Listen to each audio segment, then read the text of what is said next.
ஹரியோம். நாம் இன்று ஞானப்பாதையில் காண இருப்பது ஞானம் என்றால் என்னவென்றே பார்த்து விடலாம். ஞானம் என்பது என்ன, அதனுடைய பொருள் என்ன என்றால், நமது கண்கள் சாதகமாகவோ அல்லது பாதகமாகவோ பார்ப்பதை முதலில் நிறுத்த வேண்டும். பிறர் மீது கவனம் செலுத்துவதை நிறுத்திவிட்டு மற்றவர்களிடமிருந்து விலகி நாம் முழு சுதந்திரமாக வாழ கற்றுக்கொள்ள வேண்டும். அதுவே ஞானமாகும். அடுத்தவர்களிடம் 1000 குறைகள் இருக்கும். அதை சுட்டிக்காட்டியோ அதை பெருசுபடுத்தியோ சிறுசுபடுத்தியோ பார்ப்பதால் நமக்கு எந்த விதமான பயனும் இல்லை. கட்டுப்படுத்த முடியும் என்றால் அது ஞானம். உங்களால் உங்கள் உணர்ச்சிகளை கட்டுப்படுத்த முடியவில்லை என்றால் அதுவே அஞ்ஞானமாகிவிடும்.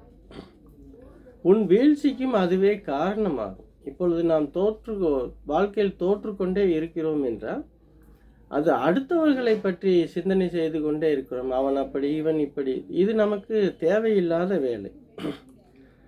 கசப்பான காலங்களை கடந்து வந்திருப்போம்.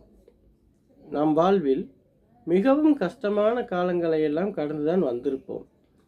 அதில் இருக்கும் சிரமங்களை எடுத்து பேசிக்கொண்டிருக்காமல் அதில் நமக்கு கிடைத்த நல்ல பாடங்களை எடுத்துக்கொள்ளுங்கள்.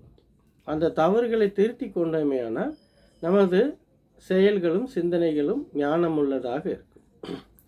அடுத்தவர்களை பழிவாங்க நினைக்காதே. அதை கடவுளிடம் விட்டுவிட வேண்டும். நமக்கு எத்தனையோ பேர் துரோகம் செய்திருப்பார்கள். அவர்களை எல்லாம் நாம் நேரடியாக பழி வாங்கினால் பிறகு நம்மளை கொண்டு போய் வேற எங்கேயாவது பழி வாங்க ஒரு ஜெயிலிலோ ஒரு தொந்தரவுகளோ கட்ட பஞ்சாயத்துகளிலோ நிறுத்தி விடுவார்கள். ஆனால் நம்மை அந்த சிக்கலுக்கு காரணம் நம்மளுடைய செயலாகத்தான் இருக்கும். தீதும் நன்றும் பிறர் தர வாராய் என்று சொல்கிறார்கள் அல்லவா? ஏதோ ஒரு சிக்கல் வருகிறது என்றால் ஒன்று நாம் அவனிடம் கடன் வாங்கியிருப்போம், அல்லது நாம் உணர்ச்சி வசப்பட்டு ஏதாவது தவறுகள் செய்திருப்போம். அதற்குத்தான் அவர்கள் திரும்ப நமக்கு மிகவும் சிரமத்தை கொடுப்பார்கள். அதனால் அங்கிருந்து விலகி விடுவது நல்லது.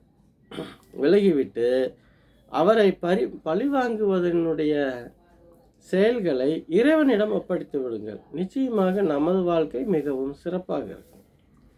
அதனால் நம் கண்கள் நம் உடலை பார்ப்பது போல் நமது கண்கள் நமது அறிவை பார்க்க ஆரம்பித்து விட்டால் நமது வாழ்க்கை மிக மிக சிறப்பாக.